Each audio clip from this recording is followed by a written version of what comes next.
Um filme que quase causou a Terceira Guerra Mundial. Talvez eu esteja exagerando um pouco, mas o pior é que não. Houve ataques cibernéticos e ameaças se esse filme fosse lançado. E esse filme é A Entrevista de 2014. E apesar de ser um simples filme de comédia, digamos que ele gerou uma tensão mundial na época. Então fica aí que a gente vai analisar, ver algumas curiosidades, lições e também no final eu vou falar a minha opinião, o que foi que eu achei desse filme tão polêmico na época. O filme acompanha dois jornalistas, David Scarlack, interpretado por James Franco, e Aaron Rappaport, interpretado por Seth Rogen. Temas principais: comédia e sátira política. O filme é uma comédia irreverente que satiriza o regime norte-coreano e a cultura política internacional, explorando situações exageradas e cômicas para criticar o autoritarismo. Liberdade de expressão. O filme aborda de forma indireta a importância da liberdade de imprensa e os desafios enfrentados por jornalistas em regimes opressores. Política e censura. A produção gerou polêmica real devido às ameaças da Coreia do Norte, levantando discussões sobre censura, segurança e o impacto da arte na política mundial. Aspectos técnicos. Atuação. Seth Rogen e James Franco têm uma química cômica muito boa, o que mantém o filme leve e divertido, mesmo com os temas pesados. Randall Park se destaca como a caricatura de Kim Jong-un. Direção. Seth Rogen e Evan Goldberg usam um humor muitas vezes absurdo, com cenas de ação exageradas e piadas que apelam ao público jovem e aos fãs de comédia escrachada. Ritmo. O filme mantém um ritmo ágil, com piadas frequentes e situações inesperadas que seguram a atenção do público até o final. E agora vamos às curiosidades do filme. O filme causou um ataque cibernético real. Em resposta à produção do filme, hackers ligados à Coreia do Norte invadiram os sistemas da Sony Pictures, roubando dados internos e ameaçando ataques terroristas em cinemas que exibissem o filme. Olha só a tensão que isso criou na época. Lançamento controverso. Devido às ameaças, o lançamento do filme foi cancelado em várias salas dos Estados Unidos e ele foi disponibilizado principalmente via plataformas digitais e em cinemas independentes. Randall Park interpretou Kim Jong-un. O ator teve que estudar a fala e os trejeitos do líder norte-coreano para fazer uma sátira fiel, mas cômica. E realmente, para mim, ele ficou bem, ele mandou muito bem, embora fisicamente ele não se pareça tanto com Kim Jong-un. Seth Rogen e James Franco são amigos na vida real. Essa amizade ajudou a criar a química divertida e descontraída entre os protagonistas. O roteiro levou cerca de 4 anos para ser desenvolvido. A ideia começou bem antes da produção, com várias revisões para manter o tom certo da sátira e comédia. O filme gerou debates sobre censura e liberdade de expressão. Muitos especialistas viram no episódio um marco na discussão sobre como governos podem tentar controlar a arte e a mídia. Nem me fale, isso está inclusive acontecendo no Brasil, onde chegamos à beira do absurdo de prendermos pessoas por piadas. Por mais que uma piada ataque um certo grupo sensível, ainda para mim é só uma piada. Alguns países proibiram o filme, além da Coreia do Norte, é claro.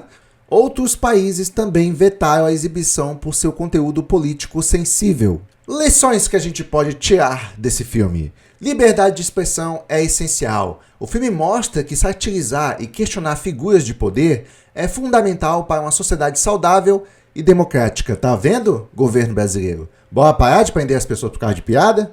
O humor pode ser uma poderosa forma de crítica. A sátira, mesmo sendo engraçada e leve, pode revelar verdades duras sobre regimes autoritários e situações políticas delicadas. É por isso que o governo se incomoda tanto com piadistas.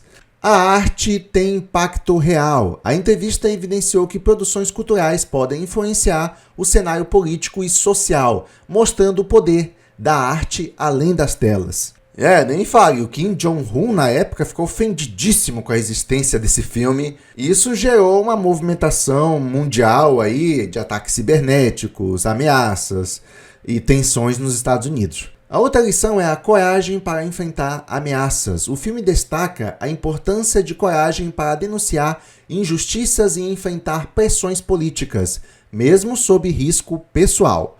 A entrevista de 2014 teve um orçamento estimado em 44 milhões de dólares e um faturamento de aproximadamente 40 milhões de dólares nas bilheterias, digamos, tradicionais. Vale lembrar que, devido à polêmica e o cancelamento do lançamento em várias salas, o filme teve uma forte distribuição digital e vendas online, que ajudaram a compensar e aumentar os ganhos totais. Mas esses números oficiais não são totalmente acessíveis. Olha, eu lembro disso na época. Aparentemente parece que o filme... Aparentemente não, ele foi boicotado pra caramba. Foi uma polêmica para lançar esse filme. Algumas salas de cinema ficaram com medo de exibir o filme, mas eu acredito que ele faturou bastante, embora não tenha números sobre isso, porque o marketing foi grande do filme, viu? O marketing foi grande devido ao alvoroço que ele causou na época e até uma possível terceira guerra mundial. Não tô brincando. Nas avaliações, o filme teve uma aprovação de 52% no Rotten Tomatoes e uma aprovação de 63% da audiência. Digamos que na aprovação da audiência o filme passou. Ele tirou a nota, sabe, um pouco mais que a mínima para poder passar de ano. E agora eu vou falar a minha opinião, o que foi que eu achei desse filme. Bom, primeiro, é muito importante eu falar que eu quis muito assistir esse filme por causa do alvoroço que ele estava causando na época, certo? É um filme que critica o regime autoritário de Kim Jong-un e, cara, colocado isso de uma forma que seja uma comédia, eu achei muito interessante, mas eu confesso que eu fiquei com muita vontade de assistir por causa de toda a polêmica que ele estava gerando na época. Se o filme era bom ou ruim, cara, pouco importa, o marketing dele foi um dos mais incríveis que eu já vi. Porque, basicamente, o marketing dele era mais ou menos assim: Coreia do Norte ameaça invadir Estados Unidos por causa desse filme. É isso aí, você quer ver o que tanto esse filme pode ter, que pode ser tão ofensivo para a Coreia do Norte, e é justamente o que você espera, zoando com o líder Kim Jong-un. Esse gordinho safado merece ser zoado mesmo. Ainda mais pela necessidade que faz os habitantes do país dele passar, porque, para quem não sabe, a Coreia do Norte é praticamente uma prisão a céu aberto. Você é obrigado a viver lá, apesar de ter condições precárias. Apenas o líder tem uma vida boa, é lógico, mas a sua população sofre, e sofre pra caramba, seguindo regras rígidas, passando fome, e eles não têm a menor possibilidade de mostrar liberdade de expressão. Eles fazem o que o governo fala para fazer, eles se divertem como o governo fala para se divertir, se é que eles se divertem. Ser um cidadão nesse país deve ser um inferno. Eu lembro que eu vi um documentário de uma mãe e o filho dela tentando sair da Coreia do Norte, sabe? Eles estavam tentando. E assim, a Coreia do Norte é próximo da Coreia do Sul. Seria fácil de imaginar que bastava ir até a fronteira da Coreia do Sul e passar para a Coreia do Sul. Só que a fronteira da Coreia do Sul é super vigiada por soldados da Coreia do Norte para impedir que ninguém consiga fugir.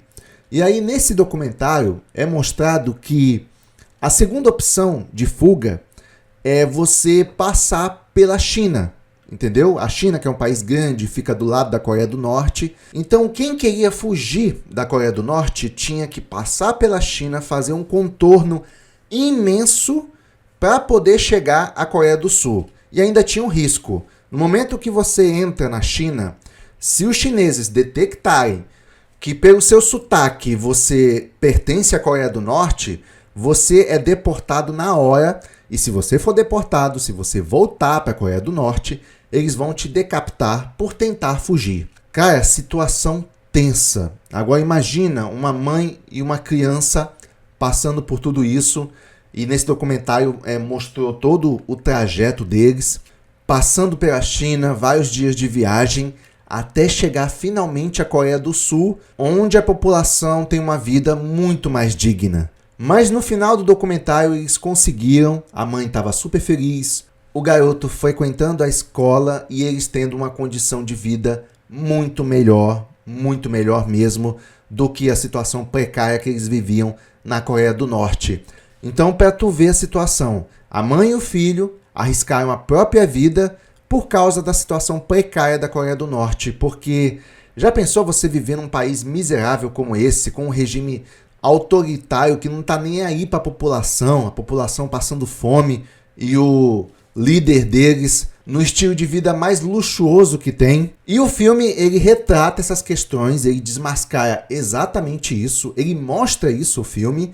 Embora já tivesse na cara na época, todo mundo sabia que o Kim Jong-un é um líder terrível. Então eu não sei qual é a preocupação do Kim Jong-un com a imagem dele, que já é uma imagem ruim vista por todo mundo. E olha, eu vou falar uma coisa, talvez seja um pouco absurdo o que eu tô falando, mas eu só quero que você pegue o sentido da coisa.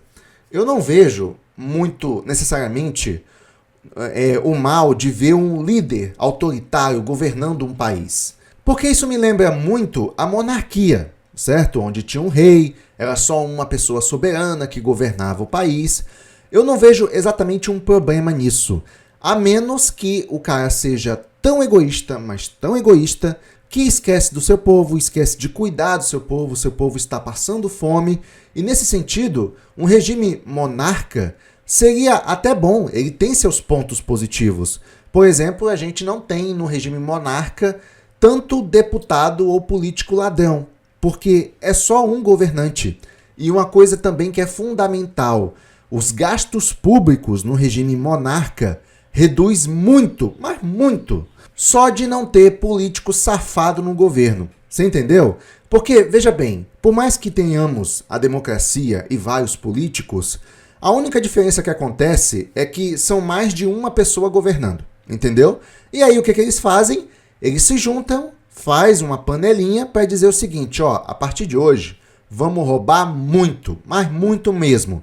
Eu sei que a cidade precisa de ruas pavimentadas, de mais segurança, de hospício para poder catar os loucos que estão na rua agredindo as pessoas, mas dane-se tudo isso. O importante é todos nós enchemos o bolso de dinheiro. Você entendeu? Eu não sei o que é mais cruel. Eu não sei o que é mais cruel, se é a democracia com vários políticos ladrões no governo, ou a monarquia, que vai ter só uma pessoa governando, mas pelo menos esse modelo não gera tantos gastos públicos. Pelo menos isso. O único problema da monarquia é se o governante for tão filho da mãe, tão ganancioso quanto Kim Jong-un, mas assim, o líder, o rei, ele tem que ser muito desgraçado, tá? Muito desgraçado para a monarquia dar errado. O que eu quero dizer é o seguinte, tecnicamente é mais tranquilo você ser roubado apenas por um ladrão do que por vários ladrões, entendeu? É isso. É isso que eu quero colocar. E até hoje eu fico pensando assim, eu acho que cometemos um grave erro quando o Brasil saiu do regime monarca. Mas é só a minha opinião. Se você tem uma opinião diferente, por favor, comente aqui embaixo. Eu adoraria ouvir. Ah, desculpa esse desabafo político aqui. Voltando pro filme, como eu disse, eu estava curioso para assistir o filme e eu não estava esperando nada demais, sabe? Eu não estava esperando nada demais, já achei que o filme seria puro marketing. Até porque a proposta dele, a premissa dele em si, é muito ousada, entendeu? Então, óbvio que um filme desse chamaria muito a atenção, inclusive da Coreia do Norte. Mas aí eu fui assistir e eu me surpreendi muito. O filme é bom, cara. É bom, uma das melhores comédias que eu já assisti. Eu não estava esperando grande coisa, achei que o filme fosse só marketing, mas não, é muito bem dirigido, as piadas são muito bem colocadas, são simples, são fáceis de acompanhar, todo mundo consegue acompanhar o humor desse filme. Achei que ele poderia ser um pouco chato por se tratar de política, mas não, é bem divertido, é fácil de se identificar. Me surpreendi mesmo, a produção tá de parabéns, desde os figurinos, os atores também foram muito bem escolhidos. O Han-dao Park, que interpretou o Kim Jong-un, mandou muito bem. E eu me diverti pra caramba assistindo o filme. Me diverti, uma das melhores comédias que já assisti. Tem a atriz Lizzy Caplan no filme, embora não vejo muito ela em filme de comédia, mas aqui ela se encaixou muito bem. A personagem dela não é essa complexidade toda, mas ela teve um certo time cômico também. Mas é isso, essa é a minha opinião sobre esse filme polêmico que me deixou tenso na época. Achei que poderia ter uma guerra, mas ainda bem que ambos os países tiveram maturidade em não começar uma guerra só por causa de um filme. Se gostou, deixe seu like, também não deixe de comentar aqui embaixo se você ficou tenso também com o lançamento desse filme na época. Sem mais, vou ficando por aqui e se tudo der certo, se o mundo não se acabar por causa de um filme de comédia, nos vemos no próximo vídeo. Até lá!